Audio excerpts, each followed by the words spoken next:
Sa kabilang banda, Joey De Leon kinoyog ng netizens dahil sa pataba comment kay Miles Ocampo.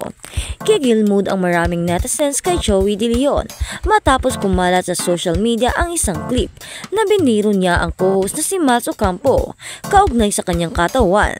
Mapapanood sa video na ito yung araw na ipinagdiriwang sa noontime show na Eat Bulaga ang 27th birthday ni Miles.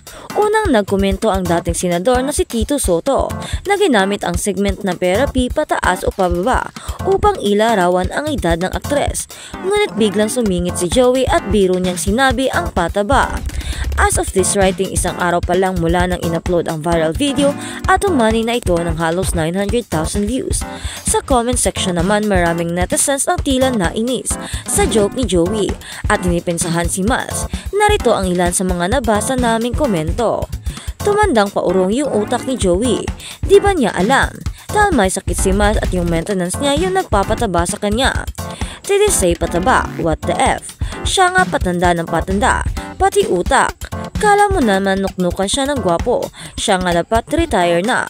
Miles, layasan mo na yan. Di mo deserve yan. Bakit hindi na lang siya mag-retire? Sobrang cringy niya lately. Lalo na sa Gimme 5. Inaaway pa ang contestant. Diyos ko. Napaka-insensitive. Alam namang may sakit yung tao. Okay lang yan, close naman sila ni Miles at ganyan talaga humirit ng mga matatanda. Ang alam ko, Miles, have PCOS which I also have.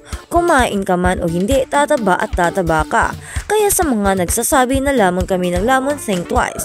Kasi kahit hindi kami kumain, nagiging kami ng weight.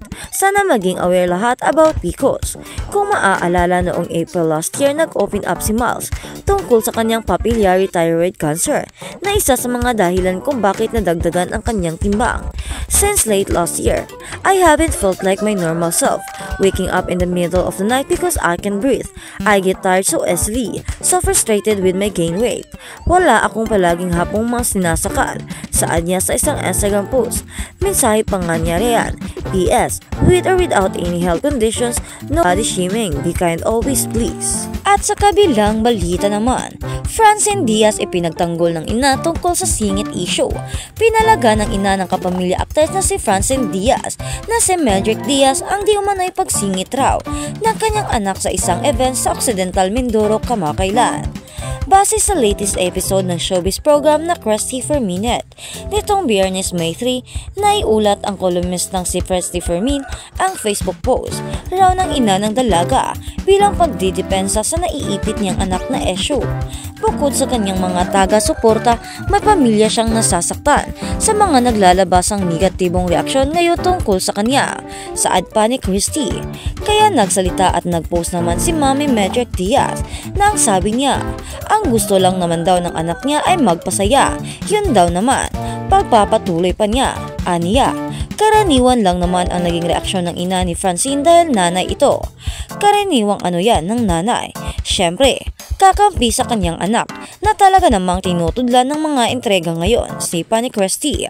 Matatanda ang naging usap-usapan kamakailan si Francine at ang bandang Orange and Lemons dahil sa tila tensyon ng umano'y pag-prioritize at pagsingit ng dalaga sa banda.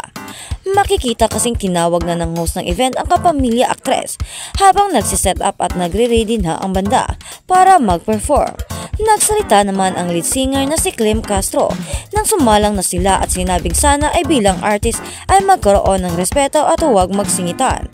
Base naman sa latest post report ni MG Felipe ay maayos na ang lahat sa pagitan ni Clem at Francine. Habang sa kabilang balita naman, Aura Brigila discloses going through problems at the time of brawl incident in 2023. Inamin ni Aura Brigila, 20 years old, ang kanyang pagkakamali nang masangkot sa isang gulo noong nakaraang taon. Sabi pa niya, napariwara siya noon dahil tumakas siya sa kanyang mga personal na problema. Pinag-uusapan ng husto si Aura nang madawit sa isang gulo sa isang bar sa Makati City noong June 29, 2023. Nag-viral ang kuhang videos kay Aura na makikitang nakikipagrambulan sa mga nakainitan sa bar. Nakita rin ang pakikipaggirian niya sa mga pulis habang pinupusasan siya. Tinala siya sa presento at napilit ng ilang araw. Sinampahan din siya ng patong-patong na reklamo. Halos 1 taon na ang nakakalipas. Sinabi ni Aura na pinagsisisihan niya ang kanyang pagkakamali noon. Nagsalita si Aura tungkol sa insidenteng ito sa YouTube interview sa kanya ni Vice Ganda nitong May 2, 2024. "I'm okay, I'm getting better and I'm getting stronger." Sagot ni Aura nang kamustahin siya mula sa pangyayaring iyon. Bakas din na nagsasalita si Vice on behalf of Aura. Si Vice ang siyang tumatayong manager ni Aura.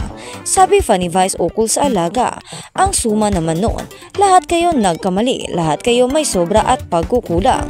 Namin mo naman yon, diba? Hindi mo naman in-excuse yung sarili mo sa pagkakamaling nangyari nung gabing iyon. "Yeah, I own up to my mistakes." Sundot pa ni Aura. Aminado si Aura na bumigay siya matapos ang kontrobersyang ito. Sabi niya pa, "Ako yung taong hindi ko kayang magpakita ng weakness ko sa mga taong mahal ko o ganon. Kaya after what happened, kaya after nun makauwi na ako, syempre, lugmok na lugmok ako. Umiyak na ako. Yung time na hindi ko na talaga kaya. Nung nakulong ako, parang hindi ko pa rin siya ma-realize na nangyayari na sa akin yun." Pero sinabihan siya ni Vice na walwalera ka noon. Walwalera nomo era, rampadora. Sumubra ka din naman talaga, tumodo sa edad na 19 years old. Itinodo mo lahat, diba? Sagot naman ni Aura, sumobra talaga. Super talaga ako noon. Super gimmickera and I just want to have fun talaga and makalimot ng problema. So in short, tinakbuhan ko yung problema ko. Hindi ko siya hinaharap. Tinalagkuran ko. So nangyari siya sa akin. Di ako makapaniwala. Ang pagwalwal daw ang naging paraan ni Aura para pansamantalang makalimot sa mga problema. Hindi naman niya idinitalye kung ano ang problema niyang iyon. Payo naman ni Vice sa kanya, hindi masamang tumakas paminsan-minsan, lalo na pag ang sakit-sakit na, diba? Umi-escape talaga tayo, pero kailangan alam natin na hindi iyon ang solusyon. Tatakas ka sandali para magpalakas, pero kailangan mong balikan ang issues mo. Tugon pa ni Vice Ganda. Sagot ni Aura nang kamustahin siya mula sa pangyayaring iyon. Bakas din na nagsasalita si Vice on behalf of Aura. Si Vice ang siyang tumatayong manager ni Aura. Sabi pa ni Vice ukol sa alaga, ang suma naman noon, lahat kayo nagkamali, lahat kayo may sobra at pagkukulang. Namin mo naman yon, diba? Hindi mo naman in-excuse yung sarili mo sa pagkakamaling nangyari nung gabing iyon. "Yeah, I own up to my mistakes." Sundot pa ni Aura. Aminado si Aura na bumigay siya matapos ang kontrobersyang ito. Sabi niya pa, "Ako yung taong hindi ko kayang magpakita ng weakness ko sa mga taong mahal ko o ganon. Kaya after what happened, kaya after nun makauwi na ako, syempre, lugmok na lugmok ako. Umiyak na ako. Yung time na hindi ko na talaga kaya. Nung nakulong ako, parang hindi ko pa rin siya